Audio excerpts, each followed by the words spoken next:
Vamos compreender a relação de mente e também física quântica. A física quântica nos traz uma informação poderosa.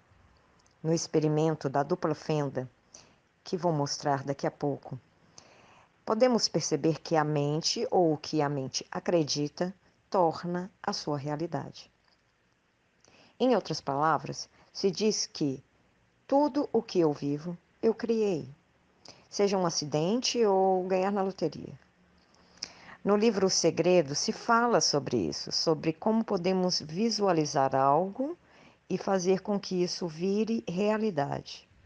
Porém, vamos com calma. Faltam muitas peças, e é por faltar estas peças que nem todos os que colocam em prática o que diz no livro O Segredo conseguem materializar sua realidade. Mas a ordem é sim o que eu penso e sinto, eu crio em minha realidade. Essa é a ordem. É o que está inclusive dentro do budismo, em outras linhas também de aprendizado espiritualista. Então voltamos. O que eu penso e sinto, eu crio em minha realidade.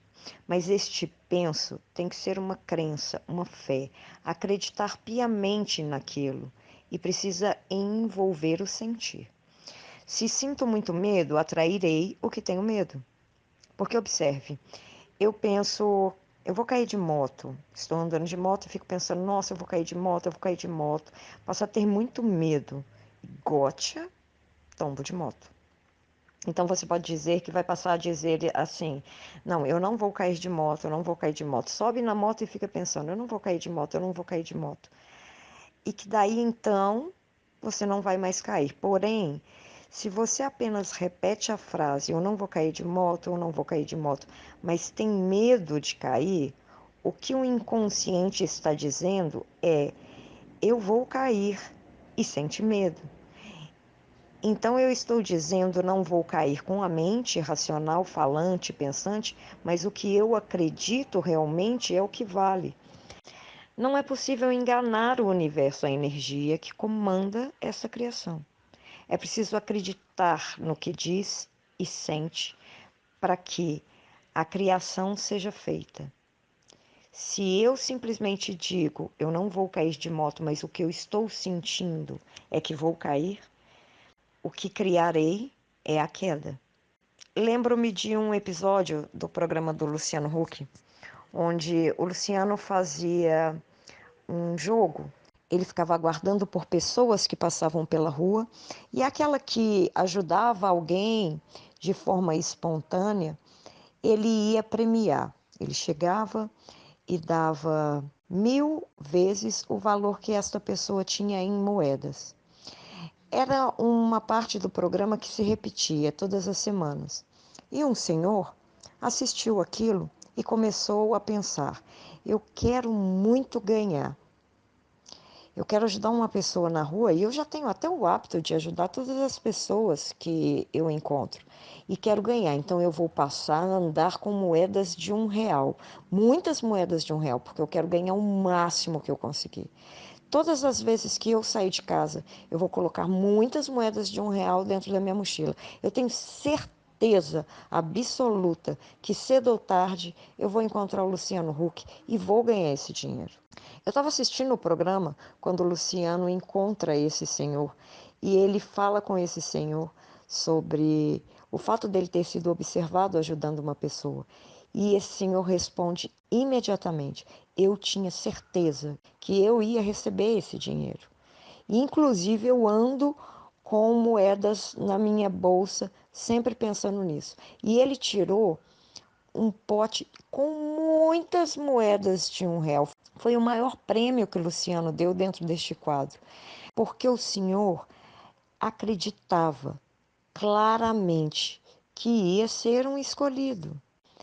Ele ainda disse para o Luciano que as pessoas falavam que ele era louco. Não, você vai sair, você só vai na padaria, você vai levar esse pote de moedas? E ele dizia: vou.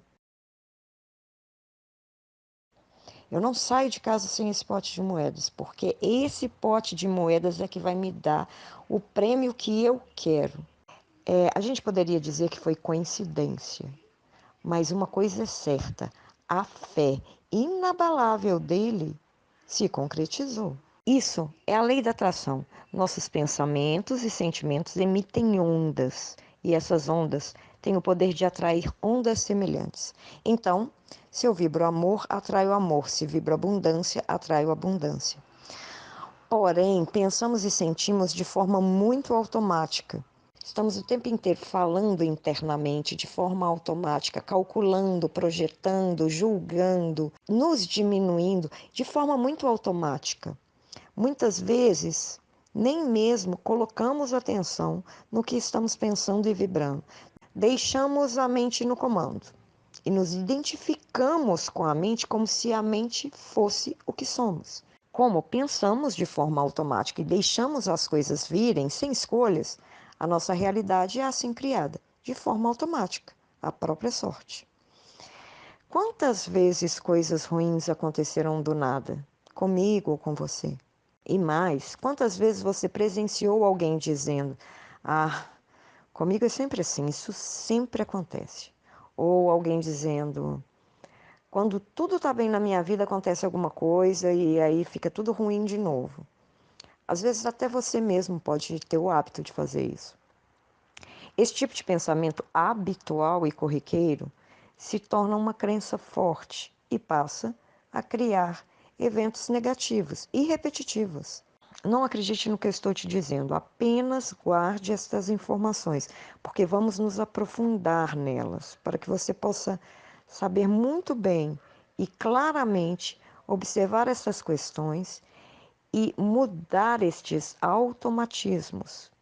Porque a partir daí poderá observar resultados claros de que é verdade. Podemos escolher ao invés de ficar a Deus dará. A mente racional pensante, ela é como um barco. Imagine um barco à vela em alto mar. As ondas vêm e levam esse barco para o norte.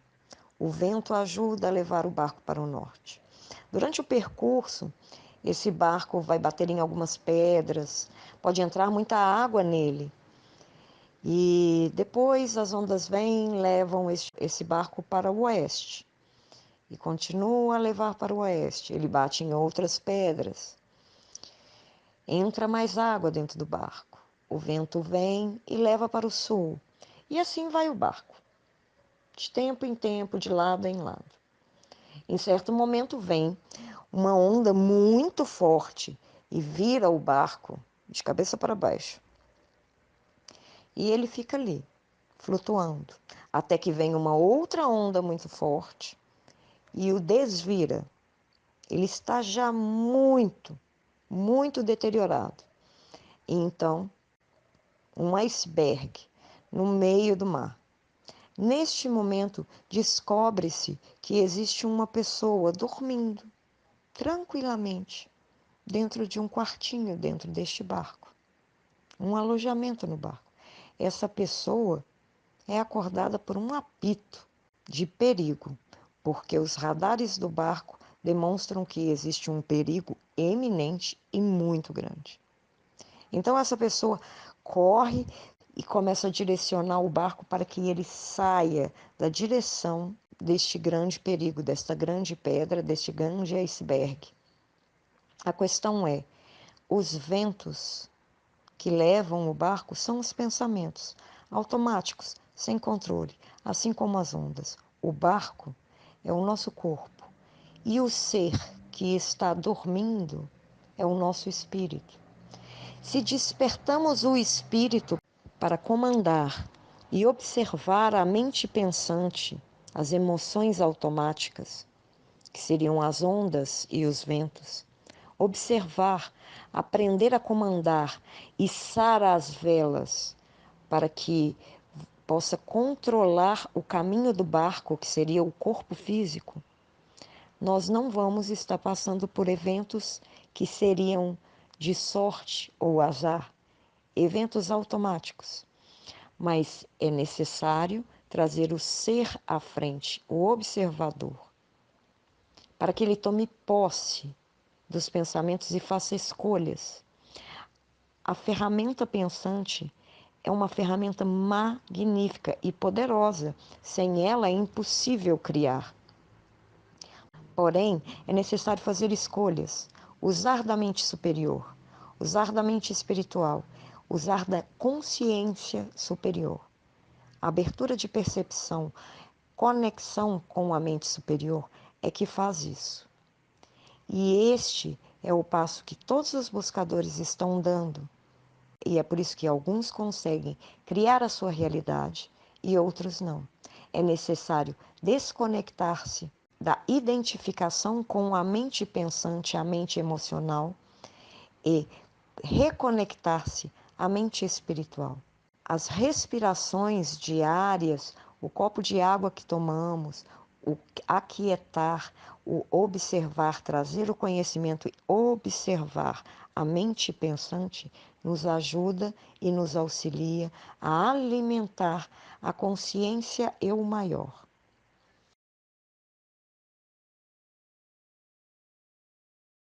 Então vamos lá. Por que a física quântica diz que o que eu acredito determina o resultado do acontecimento? Porque houve um experimento chamado experimento da dupla fenda. Neste experimento, os cientistas atiravam para uma placa onde havia uma fenda, um buraco, como uma porta.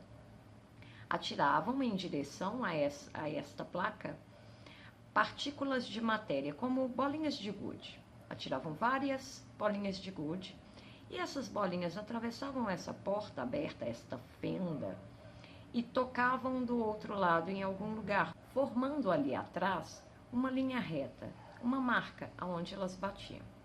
Ok, até aí tudo bem.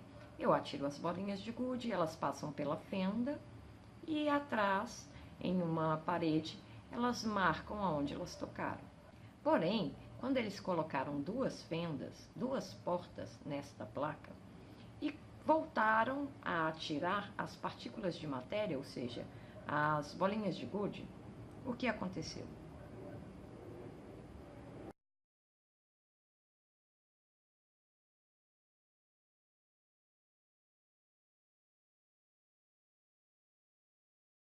E, como ondas, ao passarem pelas fendas, elas se encontraram e se interferiram, formando novas ondas. E quando chegaram à parede aonde estava marcando, elas marcavam muitos resultados. Isto fez com que eles concluíssem que as partículas de matéria que deveriam se comportar como algo sólido não estavam se comportando como algo sólido, material. Mas por quê? É importante destacar que eles estavam fazendo o experimento e apenas observando os resultados. Diante dos resultados, eles não entendiam o porquê e passaram então a uma ideia. Vamos colocar um medidor. Precisamos acompanhar o que está acontecendo para entender o porquê que essas partículas não estão se comportando como algo material. Então, eles colocaram o medidor e passaram a observar. Com isto, o que aconteceu? As partículas se comportaram como algo sólido, formando, então, duas linhas retas. Era diferente do que estava acontecendo antes. E a única coisa que eles fizeram de diferente foi observar. Então vamos assistir ao vídeo para que vocês possam visualizar melhor o que eu estou dizendo. E aí prosseguimos com a informação. Se por acaso lançarmos um pequeno objeto pela fenda que pode ser uma bolinha de gude, podemos ver um modelo na parede de trás, pois as bolinhas passaram pela fenda e bateram lá. Agora, se colocarmos uma segunda fenda, nós esperamos ver uma segunda tira duplicada à direita. Agora, vamos ver as ondas. As ondas batiam na fenda e irradiavam, batendo na parede de trás, com maior intensidade diretamente na linha da tira. A linha iluminada, na parede de trás, mostra essa intensidade. É parecida com a linha que as bolinhas de gude fizeram. Mas, quando adicionamos a segunda fenda, acontece uma coisa diferente. Se o topo de uma onda encontra a parte de baixo de outra onda, elas se anulam. Agora existe um modelo de interferência na parede de trás. Os lugares onde dois topos se encontram são os de mais intensidade, as linhas de luz. E onde elas se anulam, não tem nada. Então, quando jogamos coisas, quer dizer matéria, através de duas fendas, temos isso. Duas linhas. E com ondas, nós temos um modelo de interferência com muitas linhas. Por enquanto está bom. Agora, vamos ficar quânticos. Um elétron é um pedaço bem pequenininho de matéria, como uma bolinha de gude. Vamos jogar uma corrente por uma fenda. Se comporta igual a bolinha de gude, uma linha só.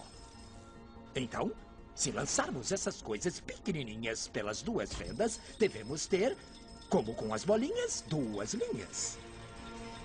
O quê? Um modelo de interferência. Nós lançamos elétrons, pedaços bem pequenininhos de matéria.